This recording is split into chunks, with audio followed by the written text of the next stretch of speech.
What's going on, guys? Welcome back to another episode of the Becoming a Better Man podcast. I'm your host, Dr. Jason Wright, physical therapist, and it's one of those rare but special episodes where I actually have a guest interview on deck. How about that? It's an episode where you don't just get to hear me talk to myself into a microphone aimlessly and then eventually come back around at the end to where it all seems to make sense most of the time. But it's pretty laid back conversation here with a guy that I have a lot of respect for, not only as a man, but as a business owner or somebody who practices a lot of what he preaches, that tries to be as self-aware as possible, and then also really highly values the importance of the physical care of our bodies, not just the emotional and the mental and the relational. So, guys, on this episode, we have Derrick Mason. He's a mental health coach. He's marriage and family relationship specialist, also a functional medicine certified health coach.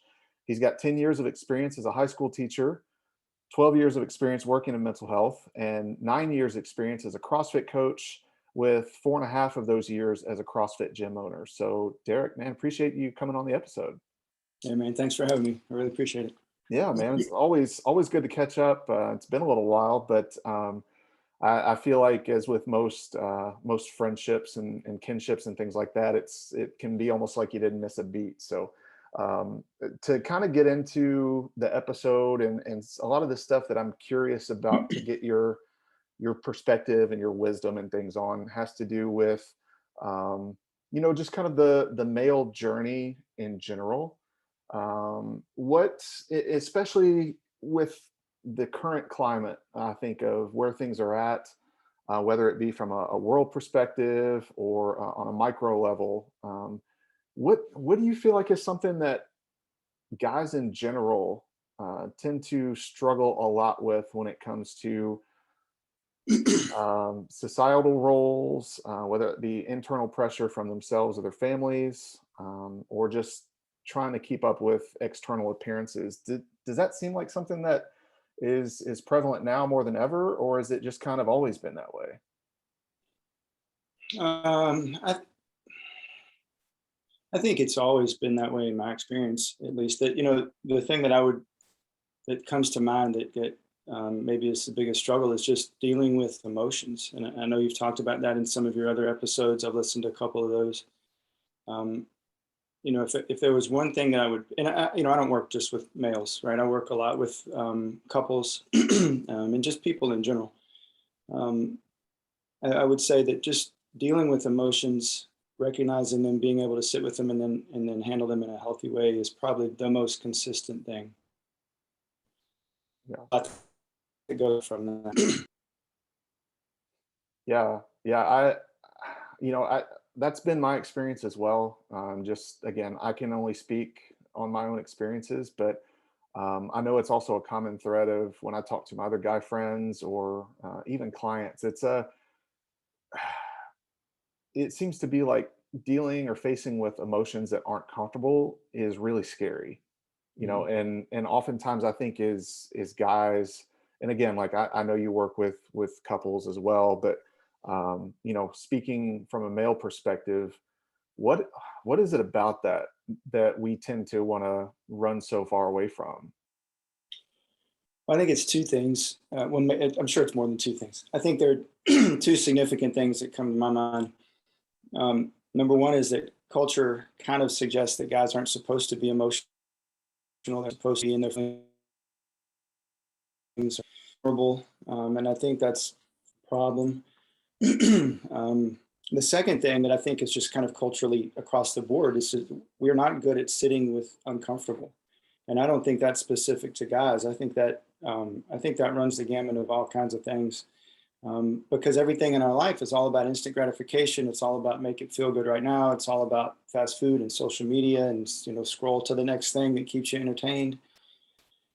The capacity to just sit with being uncomfortable for a little while is really lacking, uh, and I really think that's a significant problem. Hmm. Yeah, I'd like to echo that, because that's been my experience as well. I know there's people that have been various relationship um,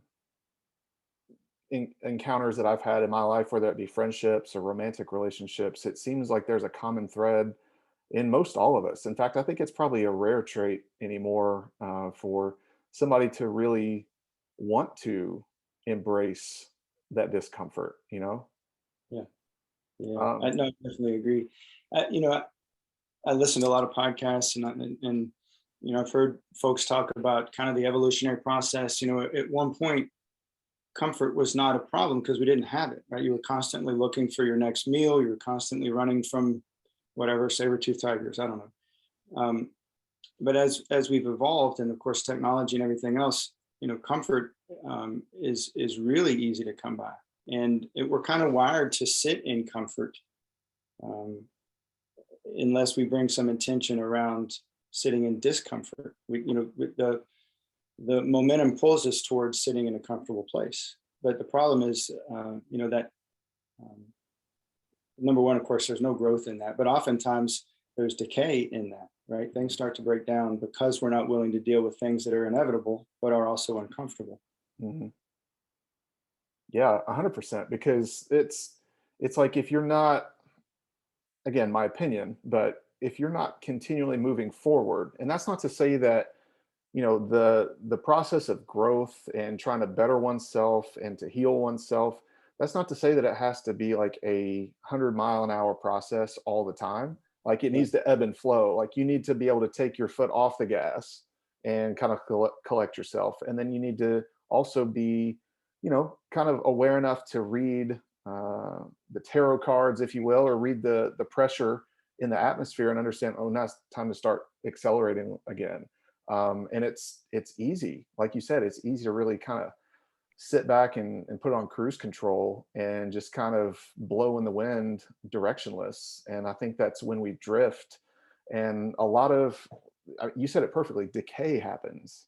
And if we're not pushing, then we're not growing. And if we're not growing, then I feel like we're shrinking, in some way, shape, or form. And I'm always fascinated. In fact, one of the things that kind of drew me to wanting to reach out to you in the first place a few years ago was just really hearing about your approach from like a full 360 view when it came to how you like to run your business, and especially the two sides of it, embracing the physical discomfort, and also how does that translate over to handling other discomforts. Have you, now that you've been in this world of CrossFit and coaching things and then owning a box, you know, almost 10 years now, have you found any particular life lessons through that?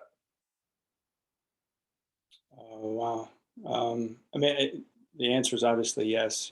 Trying to distill that down into intelligent sounding answers might be a little bit difficult. um, you know,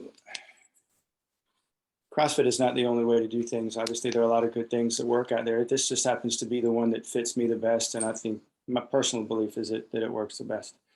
And one of the things that we value is keeping yourself out of a routine. The conventional exercise program is pretty consistent. You do the same thing on Mondays and the same thing on Tuesdays and the same thing on Wednesdays.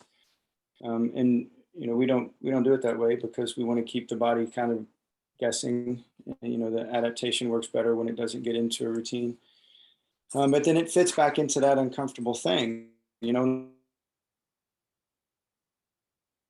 Growth is when you're not uncomfortable, whether it's emotional or physical.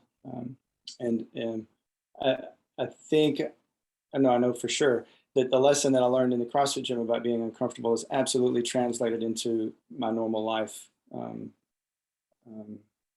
and especially in terms of the emotional discomfort, being able to sit in emotional discomfort, which I'm like everybody else, man, I don't always do it very well. There are plenty of times I don't do it very well. Um, and of course, like everybody else, that tends to be with the people who matter the most to me. So, um, but I think the CrossFit space has helped me be better at that without defaulting as quickly to conflict avoidance. Um, you know, doing whatever I have to do in the moment to make it stop. Hmm. Yeah, and I think that sounded pretty intelligent for an answer. So crisis averted there. Um, yeah, it's something, I've got limited experience in CrossFit. In fact, the only times I've ever done it was at your gym. And something that I always took away from it, I had a great deal of respect for all of you guys, because, like, as you even would kind of call me out sometimes, like, I had a lot of muscle. I didn't have a lot of a lot of stamina, and it definitely translates. And it's one of those things where it's like, um, it's really easy in a more traditional training protocol or program to be able to kind of take your foot off the gas whenever you feel like it, right? Like you push it down for 30, 60, 90 seconds, and then you take it off, and then you repeat that, and you get used to that ebb and flow. And then when you're put in an environment to where on its own, right? If there's nobody else in there, you can do that, right? Because the only person you're accountable to is yourself. But it's not that way.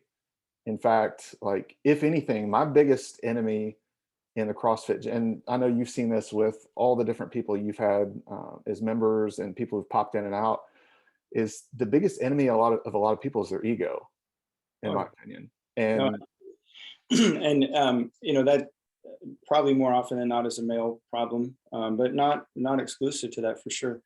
Um, the thing that's most likely to get you hurt is, well, there are two things, I guess: moving poorly with inappropriate amount of weight or some kind of inappropriate movement pattern.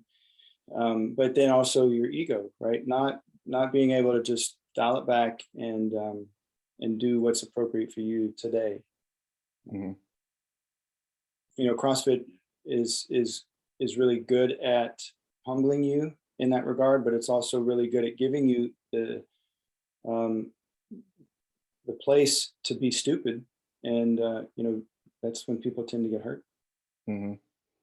Yeah, it's a really cool thing, and it's one of those where it's like, I again, guys, this is probably a greater lesson too, identifying your weaknesses, and then kind of knowing how deep you want to dive into those weaknesses. Because with me, I've tended to, like, stick more with what I'm comfortable with Mhm. when it comes to my training versus just continuing to immerse myself in something that's uncomfortable, like a CrossFit format. But the thing is that I think is really good, and I think, and this could be maybe like a more meta comparison or road we can branch off onto, is the community, and just how much of a difference that makes. In that, there's a healthy sense of competition there, Right, but then ultimately, like, everybody knows that their competition is themselves, right, right? yeah. And every CrossFit community, just like every other any kind of community, is a little bit different. Um, and I said earlier that CrossFit gives you the space to be stupid and get yourself hurt. I worked really hard here, at least, to create an environment where that's as least likely as possible. There is some good natured competition, but we've implemented some ideas around minimizing that to a certain degree, so that you're not chasing something, or less likely to chase something that really is out of your capacity in that particular moment. Um, and so most of the competition is good natured. It's not put 10 more pounds on the bar and let's see what happens no matter what, kind of Yeah. thing. Yeah. Um, I like that because, yeah, I think what you guys have cultivated in your gym there, is different than probably what you said. I wouldn't find that same environment if I went to any other ones. And that's not to say that one's better than the other. It's just like with anything, is you have to find what's going to work best for you and what's going to fit best for you. And I like how, kind of something that you'd put down was that, your emphasis on the integration of mental and emotional health as well as physical health. Um, if you don't mind, like, what are what are some of the things that you tend to see in people? Like, do you see that there's a willingness to for people to, like, rather go in one direction more than both? Like, are they just do they want to put the blinders on to the mental emotional side and then just try to focus on the physical, and how does that work for them? Or are they just wanting to go in the mental emotional and ignore the physical, and how does that work for them? That's a hard question to answer because, my two professional worlds are there's a lot of overlap conceptually. There's not a whole lot of overlap in my client base. Mhm. Most people who come to the gym are here just to be at the gym. But because I do what I do, the rest of my job, I just notice things more than most probably, and everybody has some baggage. Everybody's struggling with some stuff. Sometimes it's really significant. Sometimes it's pretty minor. Um, I think, the gym offers people a chance to get away from that for a little while, to burn up some energy that maybe, if left kind of boiling inside, might be destructive or at least not helpful in some way. So, it offers that, even if people aren't aware of it. Outside of the hallway where my office is, it's physical health and well-being and exercise and nutrition, sleep. That's not a part of every single conversation, but whenever I can sneak it in there, I try to make it part of that, because I think it all goes together. I don't think you can be at your best when you're kicking ass in the gym, but you and your wife fight all the time, or you're constantly stressed out over your work situation, or you don't get enough sleep at night, or your nutrition is really bad, or whatever. Right? I think I do CrossFit, right? I'm not a CrossFitter in the sense that that's my entire identity. I think there are a lot of really great life lessons in the CrossFit space. And one of those is I want to be as good as possible in as many different areas as possible. Mm. And in the gym, that means, barbell and dumbbell and tire and rope and running and biking and whatever. In life, that means physically, it means emotionally, it means my relationships, it means my sleep, it means my work, it means, I want to do the best I can in all of those things. And that means you got to pay attention to all of them, right? You can't be so completely focused on one that you let something else go, or you're not going to be really good at a lot of things. Mm. Yeah, you'd said something also that really stuck out to me, and because I agree with it, and um, I know, speaking from my own perspective, a lot of times I like um, some aspects of isolating, in terms of that gives me more time to be out of the spotlight and off stage, because it's tempting for me. And I know a lot of guys who listen to this are in the same boat. It's really tempting to, in crowds, whether it be of one or two other people or multiple, to kind of put on this character, right? This persona, to entertain, or fill a void if you sense it in the vacuum. Um, but at the same time, I think that, I don't know, what are your thoughts on how, over the last like year and a half, I think we've been exposed to a lot of isolation. Um, and you'd put something down that, connection is the highest priority. Um, in what ways do you um, see that or feel that to be true, especially now? I think that applies in several different contexts. We're social beings. We're made that way, even though some of us are um, pretty individual. I'm drawing a blank on the word, but I think we're made to be social beings. That's just kind of wired in who we are, right? I think the isolation of COVID and the restrictions were really hard in a lot of ways emotionally. But then I've also talked to people who, and it seems like especially people who have a family at home, right? This is not necessarily somebody who lives alone, but people who have a family at home, I'd actually give them a chance to strengthen some of those connections at home, right? So there are hierarchies, I think, of connection.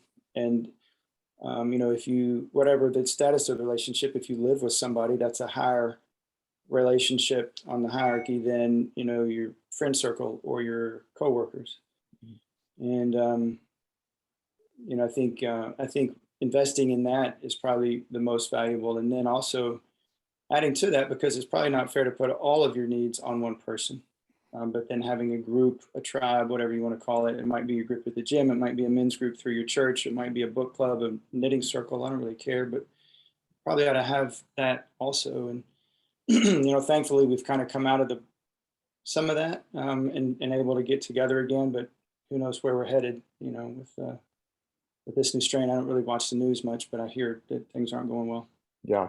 Yeah. I'm in the same boat there. I try not to, I think I think there's a healthy thing. I mean, yeah, to have some sense of awareness if there's a bigger thing going on. But at the same time, I think really the truest test of where our worlds are at, like on a collective, individual, even basis, is what does it look like with what you see day in and day out? Like that's ultimately your world. And I think to focus too much on what's outside of that Yeah. can start to bleed into you wanting to question the reality of what you're seeing and experiencing firsthand, and then you start to get that dissonance of what's true, what's not true. And I think that's a slippery slope, especially with a lot of us that that aren't quite as fortified in our own self-awareness and sense of strength and confidence in ourselves and things like that. Talking about how we're social beings,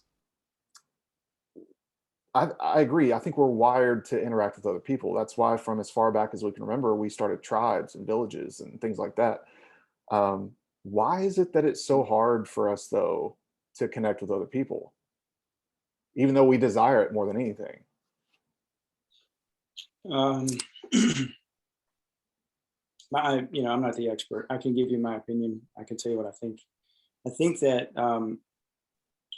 we're wired to connect on different levels, right? So you think about a pack of animals, they kind of depend on each other for their basic needs, right? Food, warmth, whatever, shelter, whatever. And I think there's some of that in our history, but I think because we're conscious beings, then there's the emotional aspect of that. And I think we're wired to be emotionally connected with some people. Introverted, maybe they're not wired to be very connected with a whole lot of people, whereas extroverted people really need that connection with a lot more people. But I just think it's inherent to who we are. And I think for most people, it starts in their marriage or their intimate partner relationship, whatever that looks like. And I think most of the time that's where we need to put our priorities, because that's the one that's the most impactful in our lives. Hmm. Yeah, absolutely. Do you think that some of the, I mean, again, and it's nuance, so there's about a million shades of gray in there, so it's hard to really kind of pin it down with a, oh yeah, this is the single most important thing, or these are the three top things to get things back on track. But do you find, in terms of prevalence, that a lot of the disconnect that comes from, especially the relationship at home, um, how related is that to the relationship that we have or don't have with ourselves? My opinion is that it's very tightly connected, because I think that what affects relationships, we'll say intimate partner relationships, so that's kind of the context, right? Even if I don't think to say that, I think what affects relationships the most is reactivity, Mm, right? So many people go through life most of the time fairly mindless, right? They're just kind of going through the motions. They're going to work, they're going to whatever ball game, they're going home, and there's not a lot of awareness and intention behind that. And when we are fairly mindless, we tend to get reactive more quickly. And now we're back to discomfort and tolerance again, right? We're back to being able to sit with things that are uncomfortable. But when we get reactive, then we tend to get sloppy in how we handle things, right? We're really on a very primal sense, just trying to avoid the uncomfortable and almost a panic kind of state. Whatever makes it stop right now is all that matters, no matter the long-term consequence. And in an intimate partner relationship, that can be really destructive to the connection. But you don't understand why you're reactive if you haven't done the work to understand yourself first, right? And so sitting with the uncomfortable, recognizing when you get triggered, when you are a little bit reactive, and stretching out the time between the stimulus that got you there and the action that you take after, Then you can kind of watch, turn your attention inward, see what's going on, explore where it comes from, get some insight, recognize what your habituated reactive patterns of behavior are, and then make an intentional choice to do something different. But if you don't have that awareness about yourself, then you're likely to stay in a reactive place. And then I take it a step farther. If you don't have that awareness in your partner, you're much more likely to stumble around like a bull in a china shop and hit all the triggers. Hmm. Yeah. I think there's a cool thing that I've noticed, at least in my own journey, is that the more self-aware I become, the more aware, empathetic, understanding I am of the partner, right? Because it helps put their actions, their behaviors in better context, for me, and helps with that reactivity somewhat, and that's, you like to, or at least I've heard you say it before, and you put it down as well, you know, um, some examples maybe of talking to listen, or talking to convince versus listening to understand. Um, what, for maybe some of the guys out there that might struggle with that, what are some examples of one and the other? Well, stereotypes are stereotypes. They're not always true, but guys tend to be problem solvers, right? Yeah. We want to get in there and fix it, whatever it is, whether that means mechanically or maybe it just means we're going to tell you what you should do. Hmm. Hmm. We have the answer, right? Yep. Most, and in the context of that talk to convince versus listen to understand, the context of that is in sensitive conversations, right? Things that maybe have a higher potential to get reactive or to go poorly or to create conflict or to create disconnect. And most couples go into those conversations wanting to convince their partner of whatever their perspective is, right? So Hmm. I just need to say it the right way, or I just need to come up with the right reasons, or I just need to use all the right bullet points. If that doesn't work, then I'm going to start angrily, or I'm going to say it, more times.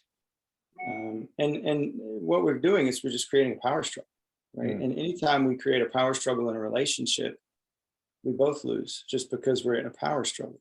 Yeah. And so this talk to convince thing, never mind the fact that as I'm doing that, so are you, right? So Mhm. you're not really listening to what I'm saying. You're thinking about what you're going to say to prove me wrong in Yeah. your report.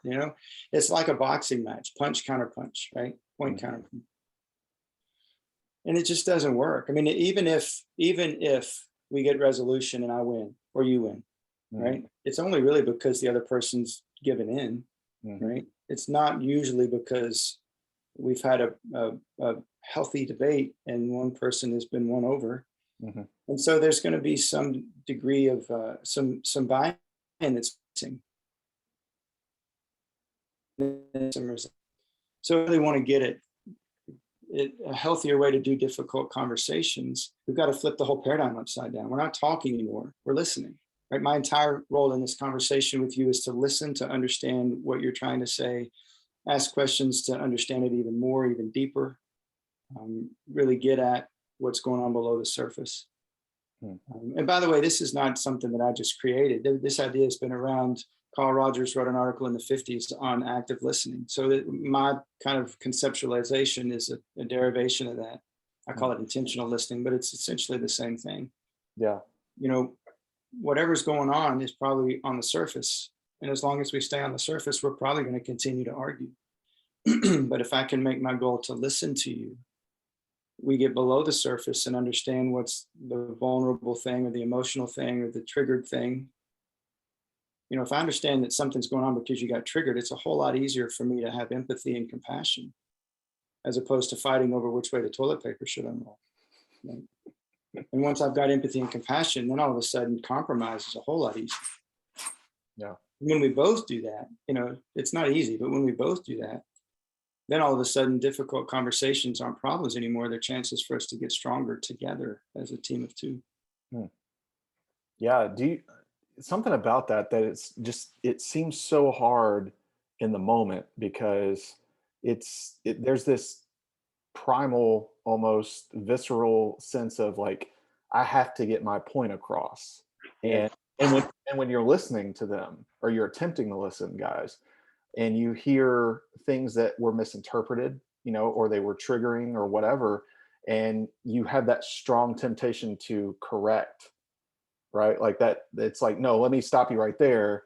This is what I was trying to say. You heard it wrong. Does that do much to help tear down the defenses, or does that just continue the sparring match? And I'm smiling because I do that shit all the time. It's just so hard. I teach this every day, and it's very, very difficult to actually put it into practice, right? It's very difficult. Here's what I think. Again, this is all what I think, right? I'm not Right. the expert. I mean, I work in mental health, but I don't have letters behind my name on my door, right? I'm just a guy who's on your team trying to help figure things out, right? Right. I think that we are all fundamentally egocentric. We just are. It's a survival thing. If we don't get food and water and shelter, we don't survive. We don't propagate. The species ends up, fading away. Mhm. Right? It's very primal. I think some people that dominates more than other people. I think the nice thing about being human, as opposed to animals, my dog right here, you can't see her, but she doesn't have that higher ability to think. She doesn't have a great capacity to understand my experience and feel empathy. So one of the things that makes us human is that ability to get out of our own experience and into somebody else's. And when we're in a relationship, if we stay egocentric, which is tied very closely to reactivity, which is tied completely to discomfort and tolerance and panic driven need to make it stop right now, no matter what. Yeah. If we don't get out of that place, whatever we're doing is not going to go well. It's just not. There's no capacity for rational thought when you're stuck in that egocentric fight or flight, discomfort and tolerance place. Those are two different parts of the brain, and they don't play well together, right? There's no overlap. Mhm. I think I Yeah. got off the point of your question. I'm completely No, lost it. no, that was good. That was good. I think that went exactly like where I was, looking as well. So I think it made perfect sense. There's a lot of stuff that you've said that makes very valid points, in that, like, with, even though you know all this stuff, it's still hard as hell to implement, right? Like, it's still hard as hell to practice what we preach. And one of the big things I always try to say, like, guys, the solution is simple, but it's not easy. Right. And I think that if you focus on the simplicity of it, you totally miss 98% of the whole journey, because the practice is in fucking it up, and then recognizing it, and then learning how to minimize the damage, as opposed to avoiding the fuck ups altogether. Yeah, I mean, we're back to the idea of self-awareness, right? Mm. We're back to the idea of being able to recognize your emotions when they're happening, and then still having the presence of mind to rein in within the starts to go off. You get down that path, the harder it gets to rein it back in, right? So it's so important to recognize it as early as possible, and then do whatever you need to do with intention to either de-escalate or even take a break, self-soothe, and come back to it later. But if you don't have that fundamental piece of capacity for self-awareness, which so many people seem not to have, or at least not to be able to hold on to very well, then everything goes south quickly. And everything from ridiculous road rage. Somebody in the gym today was talking about being at a junior high volleyball game, and this dad was losing his mind, cussing right behind the players, Wow. all just f-bomb this and gd that. Clearly somebody doesn't have a good sense of his emotional situation and how to regulate that, right? And that just creates all kinds of problems, and it usually affects people we care about the most. It affects.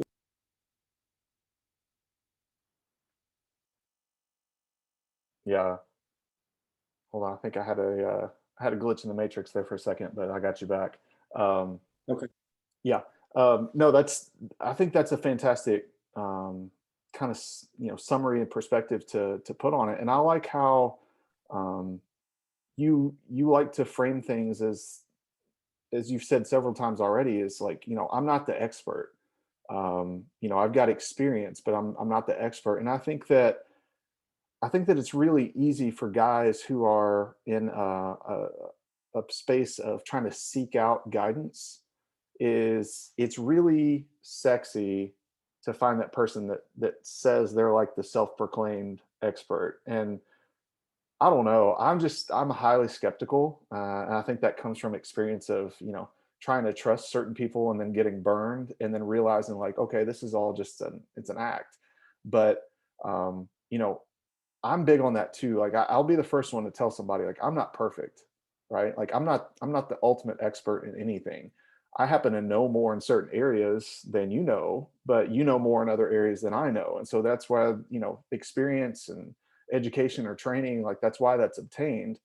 But it doesn't mean that we're immune to making the mistakes that we're educated about. Like, for example, there's majority of cardiologists I know are some of the people in the worst shape possible with the worst diet, who all Right. smoke and they drink and everything.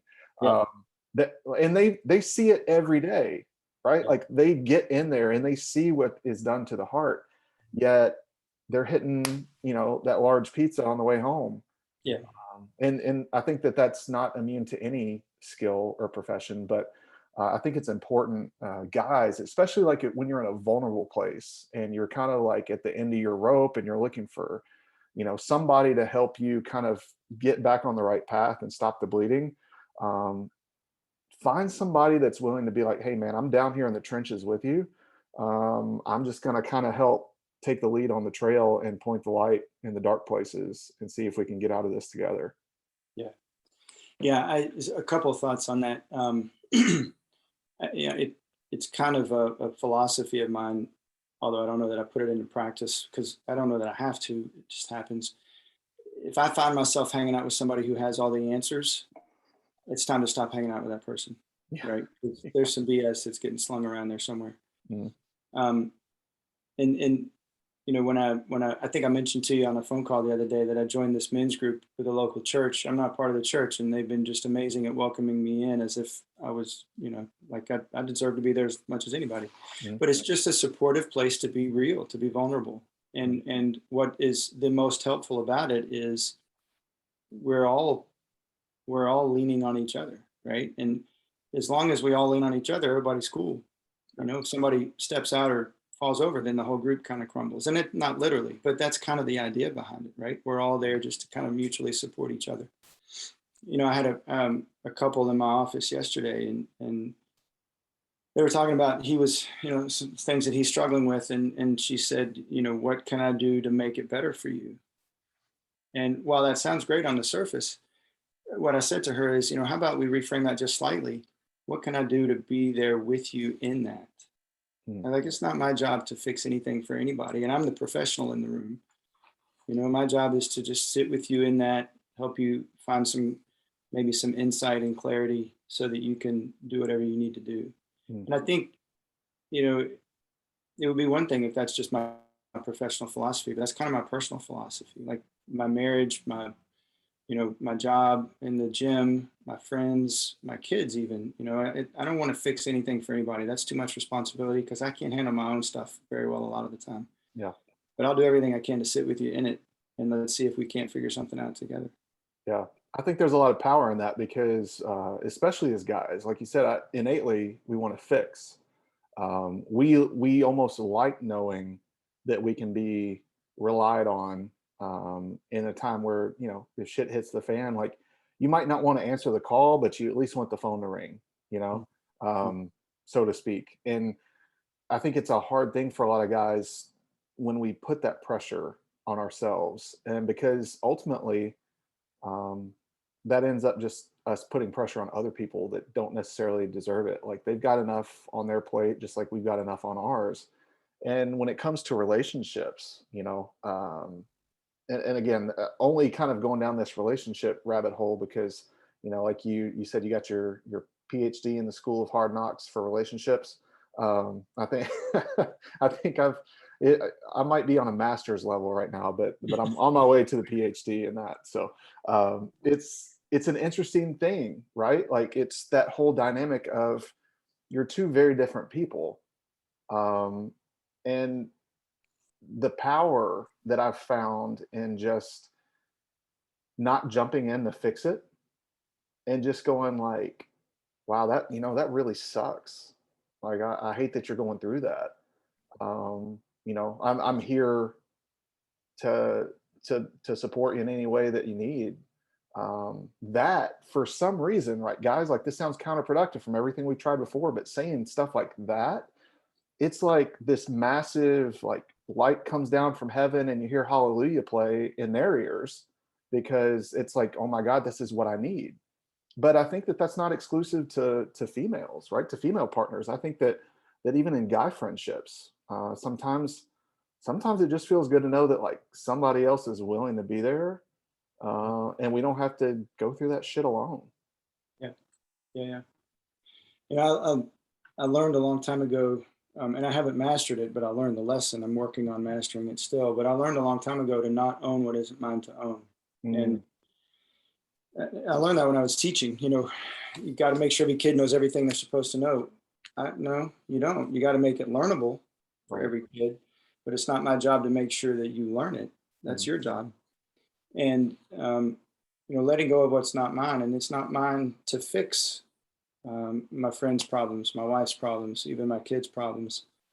Um, it is my responsibility to sit with them as much as I can and be a support and help. And when somebody wants some advice, to offer it, which is often the hardest thing, to not offer it until you're asked. yeah. I have an 18-year-old son right now who really wants to be grown up, and he's very mature in a lot of ways. And I'm learning that he'll listen to me better if I wait for him to ask. But if I keep trying to, put things out there, he's not ready. And that's uh, it's reasonable, right? That's appropriate for where he is in the developmental process. But as a dad, it's hard. It's hard to be quiet sometimes. Yeah. Yeah, I can only imagine that. Like not being in the fatherhood role, it's already hard enough when you're dealing with relationship partners or friendships or family, and sometimes with clients, right? Like that's something that I've had to learn working with clients, and you can speak to this as well. Is like stop trying to be their savior. You know, give them the tools to help them create their own path. Dig their own way out of the hole, because it's not your job, right, to take on their problems. Well, and not only that, and I think this is such an important parenting lesson. Not only is that not my job, it is enabling for me to do that, Mm, right? So if I continue to step in and fix things for you, and let's just assume that I do a good job, right? Because the reality is a lot of the time we actually make things worse. But let's just assume that I'm doing a good job with that. If I step in and fix things for you, number one, you never learn how to get up and walk on your own. And number two, I'm very subtly telling you, I don't have any faith in your ability to take care of yourself, mm, which is a huge problem. Kids who grow up in that kind of environment where mom or dad always did for them and they never had a chance to fall down and they never had a chance to skin their knee and never had a chance to fail a class or, whatever. What I'm conveying to you without saying the words is you can't handle life by yourself, except at some point you're going to have to. And how does that work? Right. So, who knows if I've done a good job? My kids at 16 and 18 have an opinion about that. And hopefully that opinion will change as they continue to mature. But they'll be the ones to speak to it at some point. I don't know. I'm doing the best I can. I think that's what we're all called to do. It's the best we know how to do, which means paying attention, not be mindless. But yeah. we all have a finite capacity to do the best we can. Yeah. Yeah. Is it possible to be a parent and not create some lasting wounds in our kids, or is that just one of those things that's always going to happen? No, it's not. It's not possible. Yeah. Even good parents. Well, let's back up. What does good parents even mean in the first place, right? I mean, sure, there's plenty of books out there about that, but there's clearly no universal standard that checks all the boxes and tells you exactly what to do. And so, even the most well-intentioned and mindful parents are still human, Mhm. and we all make mistakes and we all do damage. And that's that for the self-aware parent. That's a hard thing to sit with. I'm by far my own worst critic, and it's hard to not go down that rabbit hole. to sit and try to figure out constructively without starting to beat yourself up. But I mean, all kids come out of childhood with some degree of trauma, all of us, right? And if we don't know what that is and learn about what that's done for us emotionally, and then in our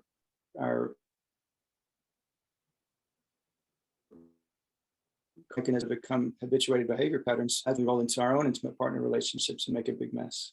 Right? We're back to reacting again. We're back to lack of emotional awareness again. Yeah, 100%. It's just one of those things where, well, I mean, not to be repetitive, but it's the self-awareness piece, because if we're mindless and we're drifting and we're not really wanting to kind of look first at ourselves, instead of just always trying to look elsewhere for the, something to blame or somebody to put some responsibility on, that maybe it's not fully theirs. Like, it's always ours too. I think it's hard, with the exception of, certain violent situations, like violent acts, to really feel like we're totally lacking culpability in any kind of dynamic that doesn't go maybe as we'd intended, whether that be a relationship, a friendship, whatever. And I don't know, it's, again, not somebody who's had parents. I've helped aid in parenting of somebody, but I think, in my opinion, the most important thing, and maybe this is me projecting what my desires were looking back on my own childhood, is that it's helpful for me to feel like somebody that's looking over me or looking out for me or helping to guide me is self-aware, and they're not just full of shit and trying to turn me into a clone of their own wounds and misunderstandings and misdeeds and things like that. Yeah, it would be nice if we knew where that line is, Mm. right? Between cultivating autonomy versus not being involved enough, right? Seems like a Or, fine line. right? Yeah. Or helping form the structure versus being a helicopter parent. I mean, there is no hard and fast line. And even if there were, it wouldn't apply in all contexts, right? Because Mhm. the rules change in every different scenario. And that's why parenting is at the same time both the hardest and the most rewarding thing, maybe other than a healthy relationship with your spouse. And those are the hardest and the most rewarding things because they demand so much in order to do them well. um, and even with your best effort, you're going to still screw some things up. You're still going to hurt the people you care about. But I think when we pay attention, and I don't just mean internally, we have to be able to take feedback, even if it's indirect, right? Even if we just see what happened didn't go well. But when you pay attention, then your capacity for doing a pretty decent job I would say, is fairly high. Yeah. Yeah. Wow. Um, Derrick, let's shift gears a little bit and tell us a little bit about what you're doing, right? Like with your own business and your own kind of present and future endeavors.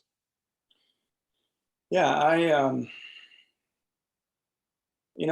we all went to school with people who knew what they wanted to be when they grew up, right? You might have been one of those people. I don't Yeah. know. Unfortunately, I've never figured out what I want to do when I grow up, Mhm. and even at 48, I'm still not quite sure. And so I'm constantly exploring new options, right? And I think that ties into I always want to be just a little bit better than I was before. My good buddy Ben Williamson taught me that a long time ago. Better than yesterday is the slogan for his gym Yeah. in Nashville. And I always want to do things a little bit better, and so I'm constantly learning to learn more, trying to learn more. And I have not found the balance between learning a little bit more and being comfortable where you are, right? And there needs to be a balance somewhere. Mhm. So all of that kind of rambling to say that I'm kind of in a transitionary phase. Um, right before COVID hit, I had already started to do some training on working remotely, working virtually. And so, of course, like everybody else, COVID ramped that up. I've been a part of the clinical mental health world for about 12 years, and I'm really kind of disillusioned with some of the insurance and big business and big pharma kind of protocols. And like you said earlier, I have a lot of interest in a holistic approach anyway. The coaching training that I did was similar to clinical work, but different. So what I'm moving into is more of a holistic kind of health and wellness and relationship coach path. Working on building a social media presence, which is not something that I had before. I was not a social media guy, but I've been convinced that, just doing that as part of my job, so that people can try to see who I am, from a distance. Right. I have a program that I've written, and excuse me, that I've written and marketing now for couples who are struggling or who just want to get, better. Maybe things aren't all that bad, but they want to deepen their connection. And so it's about understanding yourself better, understanding your partner better, developing better coping skills and deepening that connection. And, my short-term plan, and we'll see what it looks like, is to work remotely and maybe be a little bit more nomadic for a while. I'm kind of addicted to YouTube overland videos, people living out of their truck and camper and pull behind trailer and going into backcountry. And, as long as I can get a cell phone signal where I can still work a little bit, that sounds pretty nice. Yeah. So I'm not there yet, but I'm moving in that direction. Yeah. Nice. Well, I think that's fantastic. And I know, like, you and I talked about this, in some length the other night on the phone, because, I think in a lot of ways, whatever happened in 2020, had the potential to open up a lot of eyes in terms of different avenues to explore for further growth, instead of seeing it as almost like an imprisonment, but more so an opportunity to explore maybe, what am I really passionate about? Like, is it this? Is it this forever? Or, is now the time to maybe jump in a little bit deeper water of that ambition and that pool of opportunity that might exist, and go that route. So I'm excited for you, man, because I think that's fantastic. I think that'll be a great thing. And I think that's a very, very much needed void that has to be filled, right? And so I think that you're a good person to do that, man. And I'm excited to see where it goes for you, because I think that's like I said, a huge opportunity for guys, especially because, let's be honest, most of the time when it comes to having any kind of intimate partner difficulties, I don't know. I could be totally misrepresenting the facts here, but it seems like the guys are typically the ones that are being drug in the door, and not necessarily the ones that are voluntarily like, hey, honey, I think we should go do this, right? Like, I think this would be great for our relationship. Yeah, in my experience, that has proved to be true. Like the couple I referenced yesterday, she said, "I've asked you to do this for so long. Why are we here now? I'm having a hard time believing that you really want to be." Mhm. And the Facebook group that I have around this is called Infant Partner Connection. So many of the people, literally, and it's fairly new, right? I just started this a couple weeks ago, this particular group, but I don't know how many members I have. I could tell you if it mattered. Oh, actually, I'm looking at it in the background. 71 members. Nice. If I have more than 4 of those that are males, I Mhm. would be surprised. I mean, they stick out, right? There's so few. Yeah. And is that an indication of a problem? Is it just there's some natural differences in our personalities? I don't know. It's not my place to decree how it should be or how it is. I just know that it's mostly females, but I also know that most of the time we guys probably would be better off if we worked a little harder at some of that stuff. And not only would we be better off, but our relationships would be better off. And it's a hot button thing right now, gender stereotypes, and I'm not a big fan of them anyway. But the reality is, I've got a group of 70 plus people, and maybe 4 of them are guys. Yeah. And I don't think that's the choice I make on how to interpret that is guys need more of this kind of work. Mhm. That's what that tells me. Yeah. Yeah, absolutely. I think it's like you said, it can be a slippery slope to make broad, characterizations and things like that. But then also at the same time, like if you just look at available data, right? Like whatever the small sample size is that our own experiences have shown us, um, it would appear that guys are more hesitant. I think maybe deep down, probably more fearful of what kind of peeking into the dark side of things, being emotional health and mental health and things like that might reveal, because it's just easier to put the blinders on and just keep pushing forward. And I think that no man out there that has an intimate relationship with a partner or desires one, um, doesn't want it to be a good one. Like, why would you not want it to be a happy, healthy relationship? Like, do you want to perpetuate the ball and chain stereotype, or do you actually want to be happy? And why enter into it with somebody if you're not interested in that? Yeah, I think that's the idea. I think too many times we we get into relationships because she's cute or because she's fun or he's whatever, right? And um, we don't when we don't really know how to dig deeper and to cultivate something on a deeper level, then we stay kind of on that surface level, and that eventually becomes unsustainable because they're problems that come up when we don't get a little bit deeper, disconnect, and I think being able to and willing to go a little bit deeper really is where the most fulfilling relationships are going to come from. And that doesn't have to be intimate partnerships, right? Like that's friends, Mm. you know. I, I, I love my drinking buddies. I don't have that many of them, by the way, but I love my drinking buddies. But I'm probably going to be a little bit more vulnerable with this group that meets at the church, Mm. right? And an incredibly valuable place in my life for both of those. Mm. But the most fulfilling relationships are the ones uh, who see me when I'm not in my best.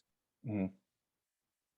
Yeah, I think that's a good thing, being able to kind of switch on and off. Well, that sounds uh, that doesn't sound healthy. But being able to access that vulnerability in a place where it's more accepted, right? Like that's you've got to have that balance, in my opinion, because something I'd referenced the other night on our call was just how, when let's say when our female partners, right? Like when they're experiencing a big setback or something devastating that happened or something really upsetting, like one of the first things that they tend to do, right, if we're making broad characterizations, is they want to kind of rush to the aid of each other. And they want to be able to provide that space to say, hey, like open up what happened, um, share about how you're feeling, what are you going through. But then at the same time, they're also there to like uplift and say, like, let's help get you through this. Whereas I think with guys, and a lot of this comes down with the intent, I believe, in which we enter in a lot of these friendships with other guys. We're not really looking for that. Like we're not seeking that out. We're seeking out like, okay, this dude seems to like the same kind of things I like. There's a good back and forth. Like we seem to be on the same kind of level, whether it be uh, intellectually or beliefs, values, whatever. Um, and that's somebody I could, somebody that seems kind of fun that I can hang out with, that seems fairly laid back, and they're not going to make me feel uncomfortable too much. So there's kind of that opposite side of things, and I think it's not a bad idea for guys, with like what you said, to have both types of friends or multiple types of friends, because you need the guys that like you can just kind of shoot the shit with and kick back a few and just keep it as surface level as you want to, but then also being able to have that place where, hey guys, like I need to kind of dig into some things. Like, is that cool? And somebody being like, hey man, absolutely, that's what I'm here for because I've got shit too. Yeah, and it may be the same group of guys, right? It may just be context specific, Right. Right. um, it doesn't have to be two mutually exclusive groups by any Hmm. means. Hmm. But I think just being real and vulnerable. But again, context matters, right? So Facebook social media is the classic example of vulnerability that's not real vulnerable, Mm, right? Like I'm putting something out there, not me personally, but some people put things out there just to get more attention, to get more likes. Woe is me. This is the drama that's going on in my life, kind of deal. yeah. That's not really what we're talking about, right? That's kind of a fake vulnerability, or at least maybe not a. I don't want to say fake. Maybe it's not. You're not going to feel better because of Yeah. the connection that you get through your screen, Yeah. It's not like you authentic. would when you're in person. Not Yeah. authentic, yeah. Yeah. Yeah. I agree with that. And that's why a lot of times I have that, it's not even a love-hate relationship with social media. Like I literally despise it. Yet it's true. Most people that listen to this, they wouldn't find me weren't it not for social media in some way to point them toward this podcast, or the podcast to point them towards one of my social media pages, because it's like, if you're like me and you go on Amazon, you go to order something online, like I immediately go to the review section. And Mhm. so I want to hear what other people have to say about it. And I want to see, not that, plus what do these people have to say about themselves? And then it's up to me to make the determination about like risk reward. Like, is this a legitimate purchase that I need to make or invest in, or is it something that I just need to keep scrolling past? And that's how I approach my social media, is that, I'm going to share some things that aren't super surface level, because I think it's important. One, I'm not airing my dirty laundry, Right, but at the same time, like, you need to see that I am a human, and I'm right, not afraid to reveal other levels or other layers. right. And in doing so, hope to establish and gain trust in feeling like this isn't some fake ass phony who's always on a high and Yeah, always excelling and always doing everything, because I'm not. Um, and I think that that is where most people don't want to go, especially when it comes to using this tool called social media. Like they want to immerse themselves in the dream and the fantasy, and all that does is, on this quest, kind of circling back to the beginning, talking about how connection is so important and a vital thing for us as humans. We've got these tools, right, that claim to make us more connected and more seamless in our interactions with each other. Yet I would argue, from my opinion, that if anything, the superficiality of it and the selective sharing of what's revealed and what's not has just amplified what some of us do in our personal lives anyway, right? Like, there are certain people, we only pick and choose what we reveal to them. Now their social media, I think we're less connected. We're more accessible, but we're less connected than ever. yeah. I really don't think that.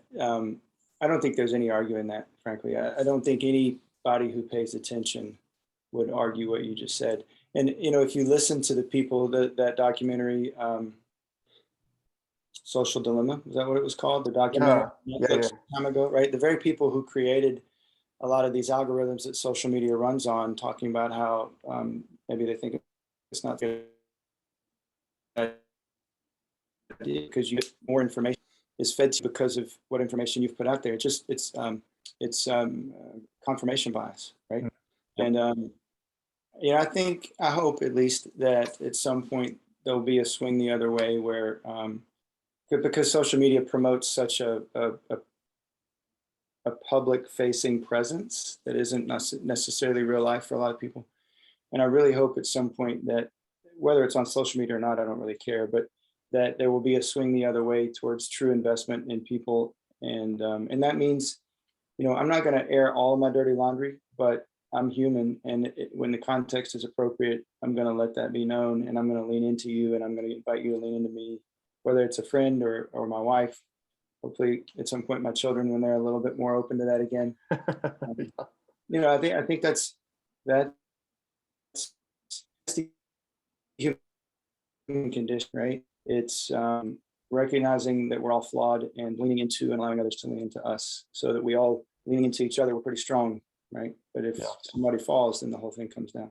yeah, yeah, man, absolutely.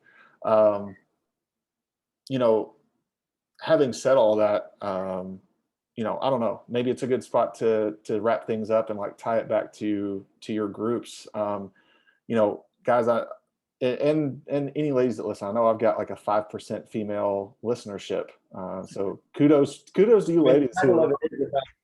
the title of it is about becoming a better man. I guess those ladies are listening so they can tell what their husbands and partners what to do differently. Yeah, they're doing recon work, and yeah, they're they're getting in there and kind of scoping out like, hey, what can I help my husband with? Which, hey, fantastic.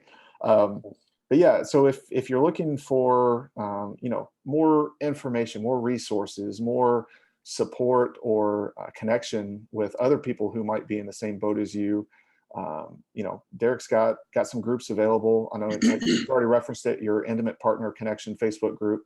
And guys, I'll put all this in the show notes so that way you can access it when you're listening to the episode. But then also your Human Nature Wellness Facebook page. Sounds like a good place to follow. Yeah, that's very new. It's not a lot going on there yet. I'm trying to post. It's when you're intentional about what you're posting and you're trying to build a brand and you're trying to have integrity in that. It's not easy, right? Because it's super easy to snap a picture of what I had for dinner, or talk about whatever. But when you really want something to be substantive, it takes a little bit more time and effort. So I'm still learning that. I'm not there yet, but human nature, because Facebook, whatever, needed more than just human nature wellness. It's human nature health and wellness is the Facebook page. And then the Partner Connection is the group. People can email me at Derrick@humannature.net, human nature not wellness, sorry, Derrick@humannaturewellness.net. If you're interested in more information about the program for couples. Awesome. Feel free to reach out. Yeah, man, fantastic. Well, guys, I hope that you enjoyed this episode as much as I did. Derrick is a wealth of insight and perspective.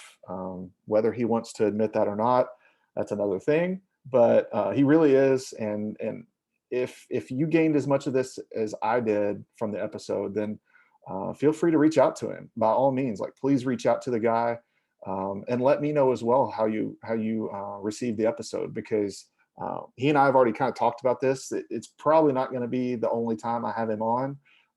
If anything, it could be even like a regular occurrence from time to time. So I think it's a great thing. And man, I appreciate you, and I appreciate your time even more so. So just glad to have guys like you around.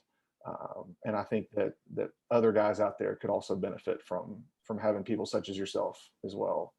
Yeah, I appreciate that. If I could kind of leave you with one thought. I mean, you're very generous in your description. I don't know. Maybe I'm just my own worst critic. Here's what I would say, though. Anything that I know is only because I listen. Right? I've spent a lot of time working with people, and I've never felt like the expert. I certainly made plenty of my own mistakes, but I listen and I pay attention. And so whatever I know is only because I listen and I pay attention, not because I do a lot of talking. Yep. Boom. Perfectly said. Guys, that's a lesson for all of us. So until next week, guys, tune in. Feel free to share the episode out with your friends on social media, or any other guys that you're like, hey, man, like, I heard this really good podcast episode. I'm going to send it to you. By all means, like, don't just keep things in the dark, especially if you know it's going to benefit somebody else that or even if you found something great and you want to share it with everybody else and make sure that they think it can be just as great too. Hopefully we can have that impact on you. That's not the intention. Don't want to be great, but we want to just be better today than we were yesterday. So appreciate you all. Until next week, that's it for now.